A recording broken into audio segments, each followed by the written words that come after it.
ప్రతి ఒక్కరికి నమస్తే అండి. నా పేరు అనిల్ కేతా. జనగలం ప్రేక్షకులకు స్వాగతం. ఏపీ ల్యాండ్ టైటిలింగ్ యాక్ట్ ప్రస్తుతం ప్రజానీకంలో విస్తృతమైన చర్చకు దారితీస్తోంది.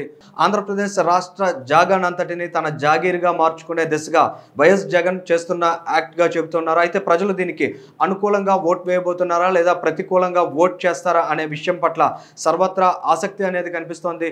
ముఖ్యంగా రాష్ట్ర ప్రజలందరికీ కూడా భూమి అంటే ఒక సెంటిమెంట్. ఒక ఆంధ్రప్రదేశ్ రాష్ట్రం అనే కాదు, మట్టిని నమ్ముకుని మట్టిపై ఆధారపడి జీవించే ప్రతి ఒక్కరూ కూడా భూమితో ఒక సెంటిమెంట్ కలిగి ఉంటారు.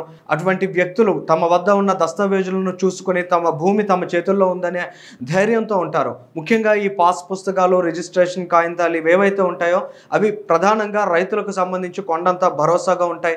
ఏవైనా అప్పులు చేయాలన్నా, బ్యాంకు రుణాలు పొందాలన్నా సైతం ఇవి అత్యంత కీలకంగా ఉంటాయి. కానీ ప్రస్తుత పరిణామాలు చూసినట్లయితే ల్యాండ్ టైటిలింగ్ యాక్ట్ వచ్చిన తర్వాత తమ భూమికి సంబంధించిన హక్కు తాము కోల్పోయే పరిస్థితి ఉంటుందనే ప్రచారం జరుగుతుంది. దీనికి సంబంధించి అసలు వాస్తవం ఏంటి, ప్రధానంగా ప్రజలు దీన్ని ఏ విధంగా అర్థం చేసుకున్నారు వంటి విషయాలను మనం తెలుసుకునే ప్రయత్నం చేద్దాం. తొలుత ఆంధ్రప్రదేశ్ రాష్ట్రంలో ముఖ్యంగా ప్రజలు ఏ విధంగా ఈ ల్యాండ్ టైటిలింగ్ యాక్ట్ గురించి భావిస్తున్నారనే విషయాన్ని మనం చూడబోతున్నాం. ఇప్పుడు ప్రజలు వాళ్ళు ఉన్న ఇల్లుకి వాళ్ళు సంపాదించుకున్న కష్టపడో లేకపోతే వాళ్ళ పూర్వీకులు ఇచ్చిందో ఆస్తి ఏదైతే ఉందో ధైర్యంగా దర్జాగా బ్రతుకుతున్నారు ఇప్పటి వరకు. ఇప్పుడంటే దానికి మనకంటూ మనకు డాక్యుమెంట్ ఇస్తారంటే అది కూడా ఏంటంటే ఇలాంటి అలా చిరిగిపోయిన డాక్యుమెంట్స్ మనకి ఇస్తారంట. అది కాపీ జెరాక్స్ లైక్. కానీ ఒరిజినల్స్ అన్ని కూడా గవర్నమెంట్ దగ్గర ఉంటుందంట. నాకు తెలిసినంత వరకు అయితే మాత్రం ఇది ఎంత మాత్రం కూడా మంచిది కాదు ప్రజల వరకు అయితే. ఇప్పుడు రాజకీయ నాయకులు ప్రజలు మేలు చేసేటట్టు ఉండాలి. యథా రాజా తదా ప్రజ అన్నారు కదా. ఇది ఈ యువత చెప్పినటువంటి భావం. ముఖ్యంగా రాజు ఆలోచించే ఆలోచనలను బట్టి రాజ్యం నడుచుకుంటుందనే సారాంశాన్ని ఈ అమ్మాయి చెప్పింది. ప్రధానంగా ల్యాండ్ టైటిలింగ్ యాక్ట్కి సంబంధించి తీవ్రమైన దుమారం చెలరేగుతోంది. ప్రతి ఒక్కరూ ఆందోళనలో ఉన్నటువంటి పరిస్థితి. కేవలం ఒక జిరాక్స్ కాగితం ఇస్తారు, ఆ కాగితం చిరిగిపోయినా తడిచిపోయినా ఎక్కడైనా మనం పోగొట్టుకున్నా మనకు ఆ భూమి మీద హక్కు ఉందా లేదా అనే విషయాన్ని తెలుసుకోలేని పరిస్థితి ఉంటుంది. ప్రధానంగా ఆన్లైన్లో దానికి సంబంధించిన డీటెయిల్స్ని అప్లోడ్ చేస్తారు. దానికి సంబంధించిన మెకానిజం అంతా కూడా గవర్నమెంట్ వద్దే ఉంటుంది. మీ పేరు తీసి నా పేరు పెట్టుకుంటే చేసేది ఏం లేని సిచ్యువేషన్లో మీరు ఉండాల్సి వస్తుంది. ఇటువంటి ప్రమాదం ప్రధానంగా ఈ ల్యాండ్ టైటిలింగ్ యాక్ట్ కారణంగా ఉద్భవిస్తుందనే ఆందోళన ప్రజాక్షేత్రంలో ఉంది. దీనికి సంబంధించి ఒక న్యూస్ క్లిప్పింగ్ మనం చూస్తున్నాం. ఈ న్యూస్ క్లిప్పింగ్లో ఉన్నటువంటి అంశాలను మనం ఒకసారి పరిశీలించడం ద్వారా ప్రధానంగా ఈ ల్యాండ్ టైటిలింగ్ యాక్ట్ ఏంటి, ఏదైతే రీసర్వే అంటూ మన ప్రభుత్వం 2020 సంవత్సరం నుంచి కొనసాగిస్తూ ఉందో దానికి ప్రస్తుతం తీసుకువస్తామంటున్న ఈ ల్యాండ్ టైటిలింగ్ యాక్ట్కి ఉన్నటువంటి లింక్ ఏమిటి, ముఖ్యంగా ఆన్లైన్లో ఈ దస్తావేజులను అప్లోడ్ చేయడం ద్వారా కేవలం ఒక జిరాక్స్ కాగితాన్ని మాత్రమే మనకి ఇవ్వడం ద్వారా మనం ఏ విధమైన నష్టాన్ని చవిచూసే ప్రమాదం ఉంది వంటి విషయాలను మనం తెలుసుకుందాం.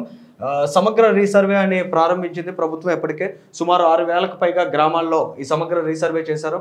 చాలా చోట్ల ఏదైతే పొలం స్థలం ఉంటుందో దాని తాలూకా విస్తీర్ణాన్ని తగ్గించి చూపించారు. ఇక కొందరు భూములకు కలిపి ల్యాండ్ పార్సిల్ నెంబర్ ఇస్తూ మళ్ళీ సర్వే చేయించుకోమంటున్నారు. ఈ సిచ్యుయేషన్ ప్రధానంగా సమగ్ర రీసర్వేతో ఉంది. అయితే ఇది ఎక్కడ లింక్ అవుతుంది అనే విషయాన్ని మనం నెక్స్ట్ పాయింట్లో చూద్దాం. ఇక రెండో పాయింట్ మనం చూసినట్లయితే ఏవైతే మీ భూములకు ముప్పుగా 3 రూపాలు ఉన్నాయి. ఇక్కడ ఫస్ట్ మనం రెండో పాయింట్ని చూస్తూ ఉన్నాం. రిజిస్ట్రేషన్ చేసిన తర్వాత జిరాక్స్ కాగితాలు ఇస్తారు, వాటిని ఈ స్టాంప్ అంటారు అనమాట. ప్రస్తుతం ఏదైతే మనకి స్టాంప్ పేపర్స్ ఇస్తారో వాటి స్థానంలో ఈ జిరాక్స్ కాగితాలను ఇస్తారో. లక్షలు ఖర్చు పెట్టి కోట్ల రూపాయల భూములు చేతులు మారినా కేవలం మన చేతికి అందేది ఆ రిజిస్ట్రేషన్కి సంబంధించిన ప్రక్రియలో జిరాక్స్ కాగితాలు మాత్రమే. వాటిని కావాలంటే ఆన్లైన్లో చూసుకోమంటారు. మన భూమికి సంబంధించిన దస్తావేజులు ఆన్లైన్లో మాత్రమే లభ్యమవుతాయి. ఆ ఆన్లైన్లో సమాచారం ఎప్పుడు ఉంటుందో, ఎప్పుడు పోతుందో, ఎప్పుడు ఎవరి పేరు మీద మారిపోతుందో ఎవరూ చెప్పలేనటువంటి దుస్థితి రానున్న రోజుల్లో ఆంధ్రప్రదేశ్ రాష్ట్రంలో రాబోతోంది. ఇది కేంద్ర ప్రభుత్వం తీసుకురాబోతున్న చట్టంగా ప్రస్తుతం రాష్ట్ర ప్రభుత్వం చెబుతున్నప్పటికీ అది కేవలం ఆలోచన దశలో మాత్రమే దేశవ్యాప్తంగా అన్ని రాష్ట్రాల్లో నిలిచిపోతే ఈ దేశం మొత్తంలో కేవలం ఆంధ్రప్రదేశ్ రాష్ట్ర ప్రభుత్వం మాత్రమే ఈ చట్టం పట్ల ప్రత్యేకమైన శ్రద్ధతో ఎందుకు ముందుకు వెళుతోంది. ఇప్పటికే అనేక భూ వివాదాలు రాష్ట్రంలో రాజుకుంటున్నాయి. అనేక రూపాల్లో రాజకీయ ప్రలోభాలు, రాజకీయ ప్రమేయాలతో అనేక మంది భూములను కొట్టేస్తున్నారనేటువంటి విమర్శలు, ఆరోపణలు సైతం వినిపిస్తున్నాయి. ఇటువంటి దశలో ఈ రకమైన చట్టాలు అమల్లోకి వచ్చినట్లయితే ఇక ప్రజల ఆస్తులకు రక్షణ ఏ విధంగా ఉంటుందనే ఆందోళన వ్యక్తం కావడంలో ఏ విధమైన తప్పు లేదు. ఇక మూడో అంశం మనం చూస్తున్నాం, ల్యాండ్ టైటిలింగ్ చట్టం. ఇక్కడ ఒక ల్యాండ్ టైటిలింగ్ అధికారి ఉంటారు. ఆయన ఆధ్వర్యంలోనే పూర్తి స్థాయిలో ఈ చట్టానికి సంబంధించిన అంశాలన్నీ నడుస్తాయి.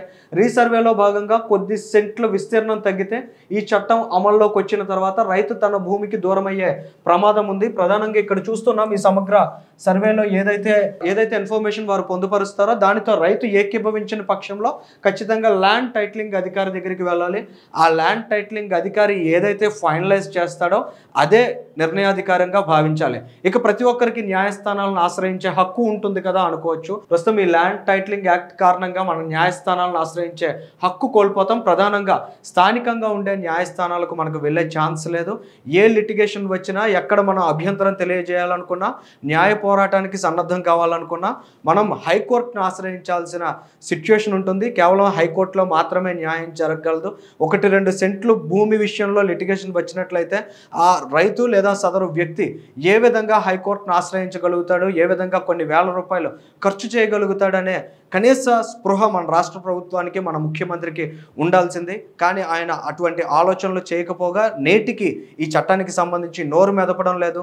ఏ విధంగా ప్రజల్లో ఉన్నటువంటి ఆందోళనలను క్లియర్ చేయాలి, ప్రజలకు భరోసా ఇవ్వాలి అనే ప్రయత్నాన్ని సైతం ఈ జగన్మోహన్ రెడ్డి చేయట్లేదు. ఇటువంటి దశలో ప్రజలంతా కోరుకుని వైఎస్ఆర్ కాంగ్రెస్ పార్టీకి ఓటు వేసినట్లయితే, రేపు ఈ చట్టం అమల్లోకి వచ్చినట్లయితే ఈ రాష్ట్రంలో ఉన్న భూములపై ప్రజలకు హక్కు ఉంటుందా, లేదంటే పూర్తి నిర్ణయాధికారం ఒకే ఒక్క వ్యక్తి చేతుల్లోకి, వైఎస్ జగన్ చేతుల్లోకి వెళ్ళిపోతుందా అనే ప్రశ్నలు ఉత్పన్నమవుతున్న ఈ దశలో జరిగే ఎన్నికలు ప్రజాక్షేత్రంలో ప్రజలు ఎటువైపు మొగ్గు చూపుతారు, ఈ రకమైనటువంటి చట్టాలను హర్షిస్తారా లేదా తిరస్కరించే దిశగా తమ ఓటు హక్కును వినియోగించుకోబోతారా వంటి విషయాలను వేచి చూడాలి.